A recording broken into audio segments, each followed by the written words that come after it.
Hello and welcome to News live from Islamabad. I'm Jawad Tehami and these are the headlines.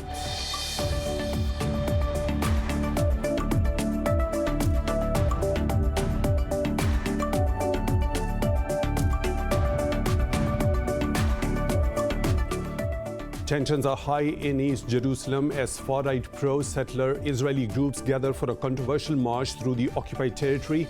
Israeli forces closed off roads leading to Damascus Gate and fired tear gas at Palestinians rallying against the so-called March of the Flags. The march was suspended earlier this month after Hamas warned of fresh hostilities.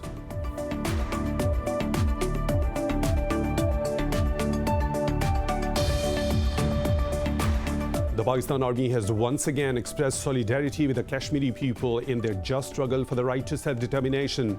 The resolve was renewed at the 78th Formation Commanders Conference presided over by Army Chief General Qamar Javed Bajwa at the General Headquarters.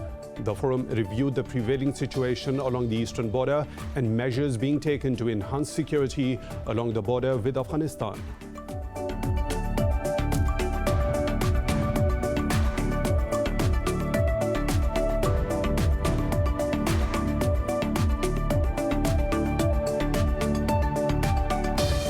The Taliban have warned Turkey against any military mission in Afghanistan after the withdrawal of the U.S. troops. In a statement, the group said Ankara should not make such a big mistake and choose the path of enmity. Earlier, President Tayyip Erdogan said Turkey seeks Pakistan and Hungary's involvement in a new mission in Afghanistan.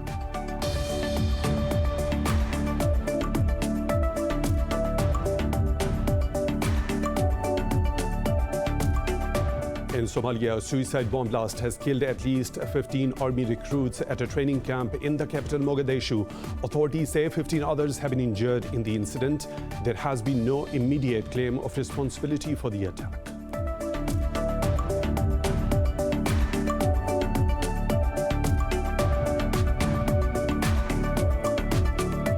Pakistan has allowed the AZSTRAZENECA coronavirus vaccine to be administered in people below 40 years of age. Prime Minister's aide on health Faisal Sultan says the decision was made to help inoculate people who need to travel abroad. Meanwhile, Russia has tightened coronavirus curbs as cases spike amid a slow rate of vaccinations. Globally, there are now more than 3.8 million deaths and over 176 million infections.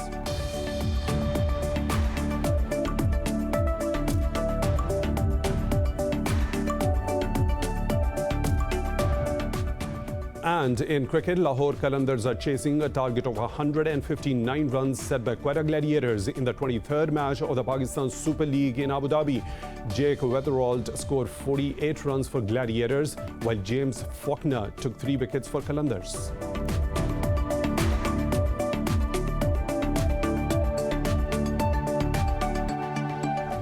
Those were the headlines and detailed stories. Right after a short break, stay tuned.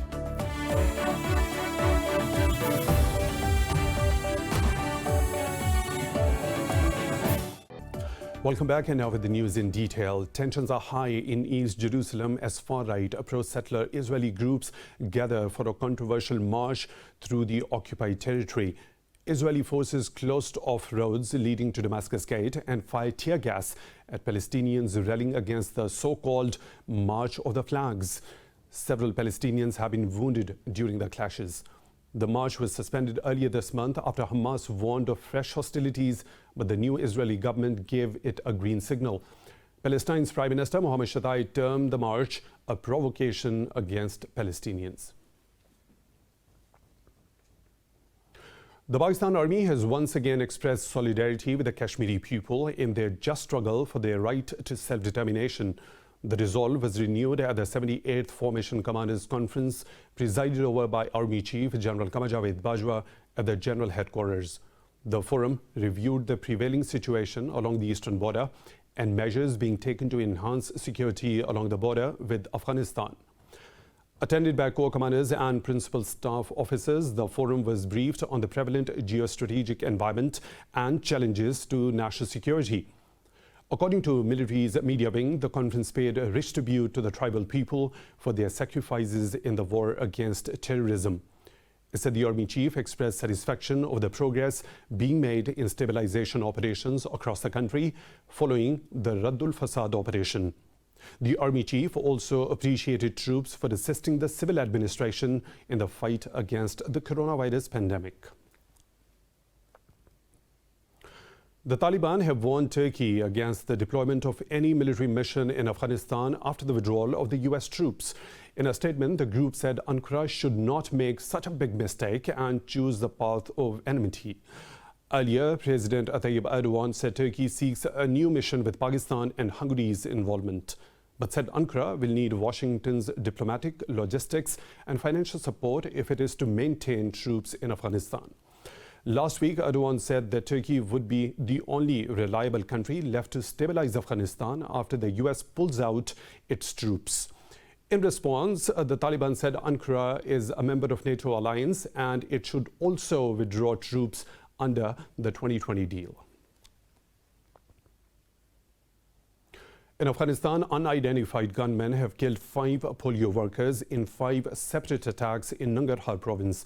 A provincial governor spokesperson says 4 other workers have been injured in the province.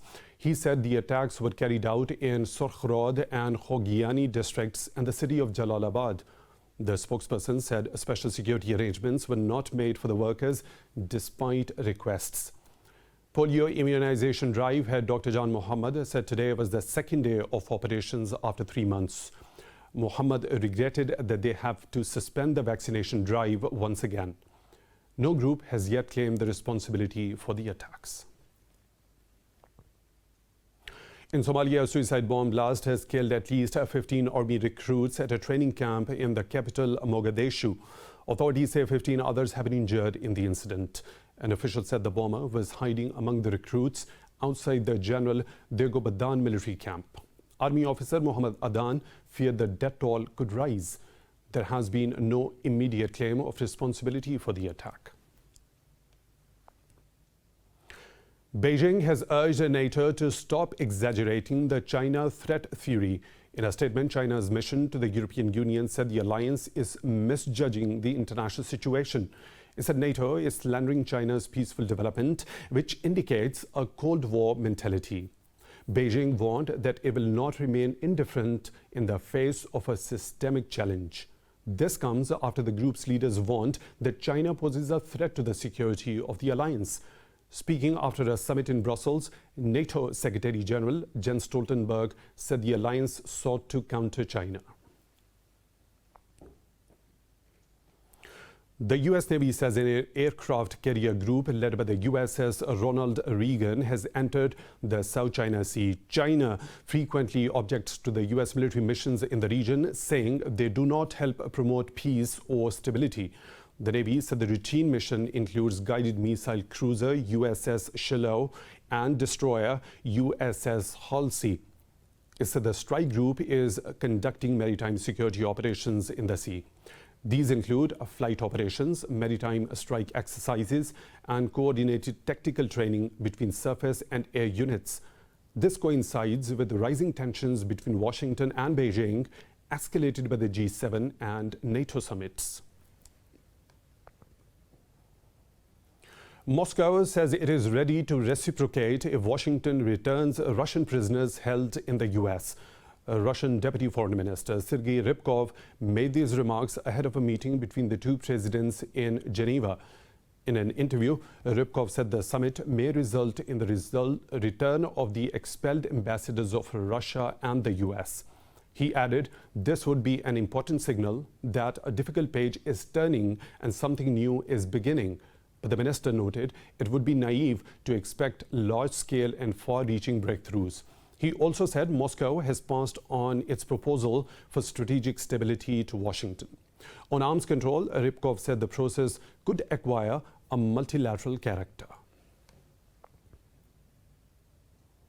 U.S. President Joe Biden has arrived in Geneva for his first meeting with Russian President Vladimir Putin amid a decade of stark deterioration in bilateral ties.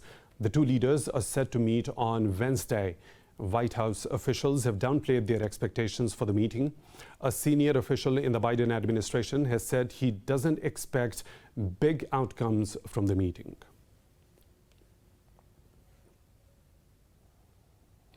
Moving on to Japan, where the lower house of the parliament has blocked a no-confidence vote against Prime Minister Yoshihide Suga's cabinet.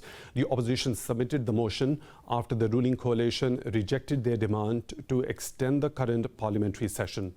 Constitutional Democratic Party chief said the Suga government has not been able to protect the lives and livelihoods. Suga previously suggested that he would dissolve the lower house for a snap election. The no-confidence vote was the first since June 2019, when it was filed against Prime Minister Shinzo Abe's cabinet. Japan has condemned South Korea's military drills around a set of disputed islands, demanding the immediate cancellation. Tokyo and Seoul have been at odds over the sovereignty of the islands in the Sea of Japan. Chief Cabinet Secretary Katsunobu Kato called the islands Japan's territory under the international law. At a news conference, Kato termed the training exercises unacceptable and extremely regrettable. He also denied reports that South Korean President Moon Jae-in is arranging a visit to Japan timed with the Tokyo Olympics. Meanwhile, Seoul's defense ministry says naval, air and coast guard forces are joining the drills being staged mostly on the sea.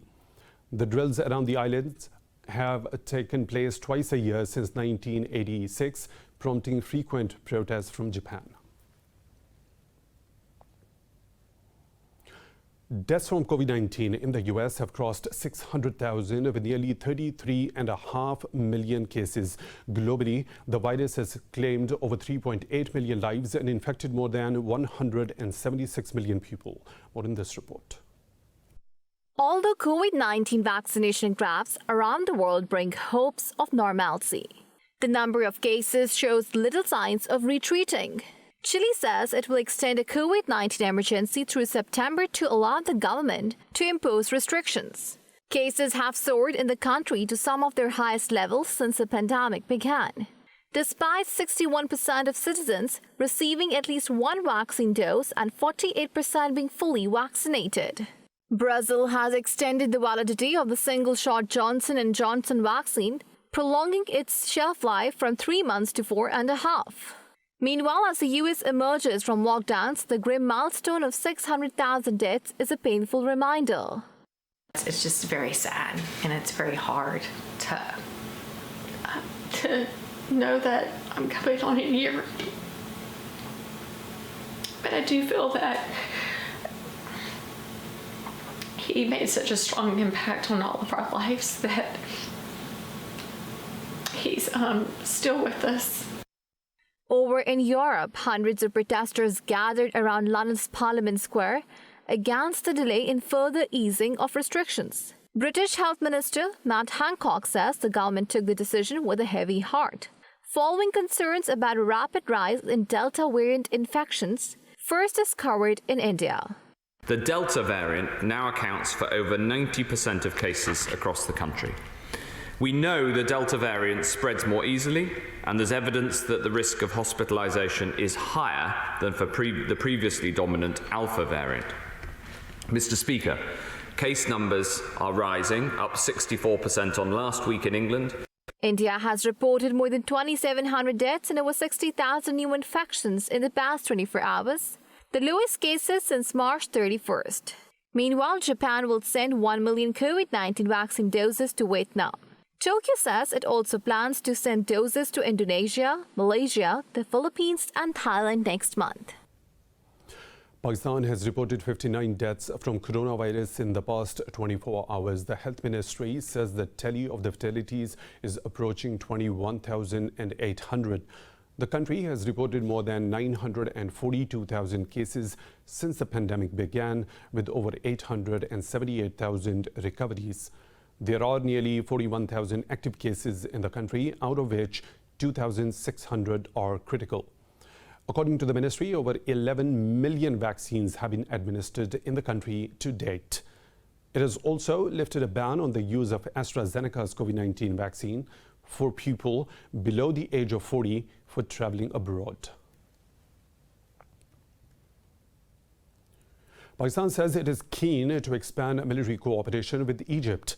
Chairman Joint Chiefs of Staff Committee General Nadeem Raza made these remarks in a meeting with the Egyptian president in Cairo. For his part, Egypt's President Abdel Fattah al-Sisi said his country values brotherly relations with Pakistan. Al-Sisi lauded the professionalism of Pakistan's army and acknowledged their sacrifices in the fight against terrorism.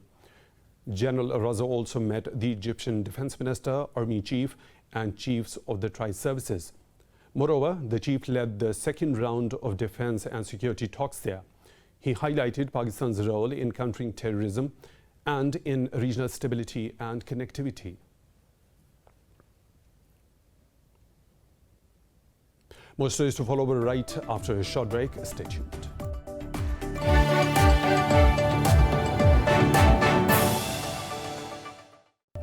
Welcome back. The US and the EU have reached a deal to end a dispute over subsidies to rival plane makers Boeing and Airbus. US Trade Representative Catherine Tai said the two sides have come to terms on a 5-year agreement to suspend the tariffs. She said they can be reimposed if companies in the US are not able to compete fairly with those in Europe. In a statement, the EU said that both sides will also cooperate to counter the threat posed by China's nascent commercial aircraft industry. In March, the EU and the US agreed to a 4-month suspension of tariffs on $11.5 billion worth of goods imposed in response to the row. The United Kingdom and Australia have agreed their first post-Brexit trade deal. Downing Street said the new pact means British products will be cheaper to sell to Australia. It said the pact will eventually eliminate tariffs between the two countries. This is seen as an important step towards the UK joining a wider Asia-Pacific free trade agreement. In a statement, Prime Minister Boris Johnson said the deal opens new opportunities for British businesses and consumers. But some UK farmers have concerns there will be no meaningful safeguards in place to stop them being undercut by cheap imports. The UN says it is preparing for a likely displacement of more Afghan civilians following the withdrawal of the US and allied forces. In an interview, UN Refugee Chief Filippo Grandi said violence has been resurfacing in Afghanistan. Grandi warned the situation is likely to become worse with the withdrawal of international troops. He noted that strong international support is needed for peace talks between Kabul and the Taliban. Meanwhile, the UN aid chief, Mark Lowcock, said international focus on Afghanistan has weakened lately. He said he had productive discussions with the Biden administration on maximizing aid. The UN appealed for $1.3 billion in funding for 2021 and has only received about 23% of that. According to the UN, some 18.4 million people in Afghanistan need humanitarian assistance.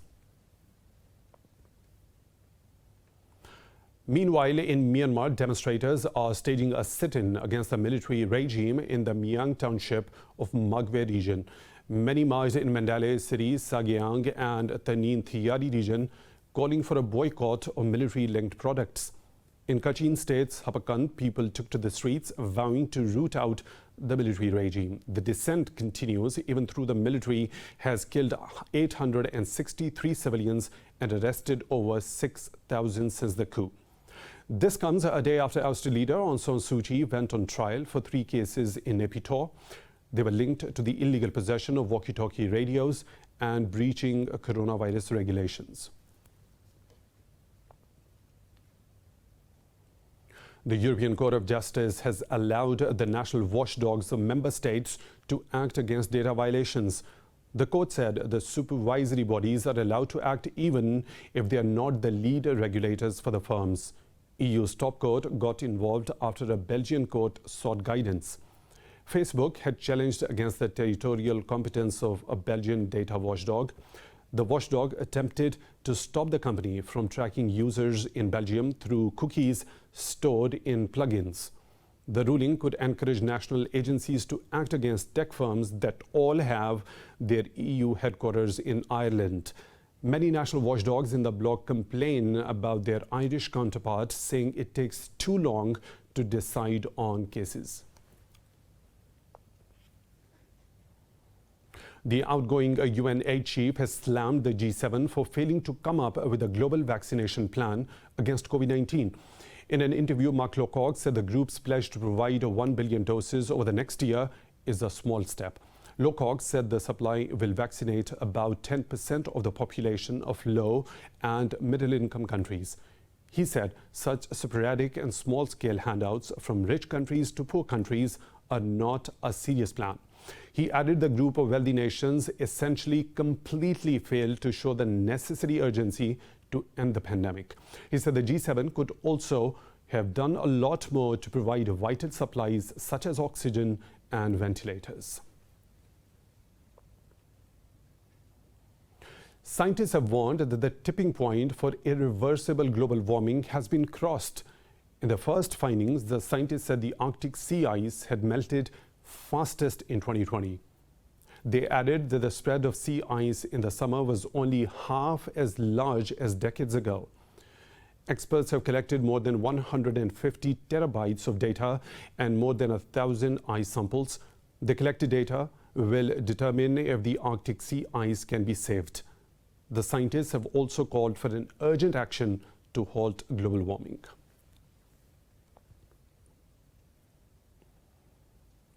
The U.S. Southwest is bracing for a brutal heat wave expected to move into California this week. The hot spell is already punishing some parts of the territory. Meteorologists say a high-pressure ridge is responsible for the unusually blistering heat this early in the year. The National Weather Service has issued an excessive heat warning for southwest Arizona, including Phoenix. It has predicted dangerously hot conditions and warned of health and fire dangers. Meanwhile, California's temperature is likely to spike over 100 degrees Fahrenheit for several days. Wildfires scorched more than 17,000 square kilometers of land in California in 2020. China has built a Mars camp in northwestern Qinghai province to simulate the environmental conditions on Mars. The camp, launched in Langu town in 2019, is part of China's Mars exploration preparation. It was designed as a place for space enthusiasts and professionals to get a better understanding of Mars. Qinghai's Chaidam Basin has been dubbed the most Martian place on Earth for its Mars-like landscape, rocks, sand, and even the temperatures. It's time for a short break. We'll be back with more stories. Stay tuned.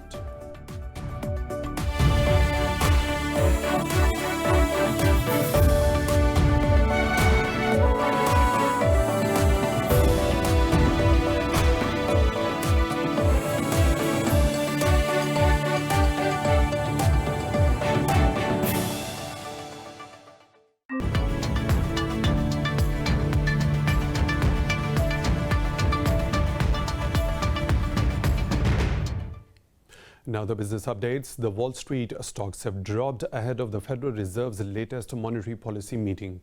Assurance from the central bank that rising prices are transitory has helped ease some concerns over inflation. The indices of S&P 500 and Dow Jones Industrial traded 0.25% lower. The Nasdaq Composite Index was also down over 0.5%. Meanwhile, the oil prices surged over expectations. The demand will recover rapidly in the second half of 2021. And that is all for now. For the latest updates, you can follow us on social media at Indus.News.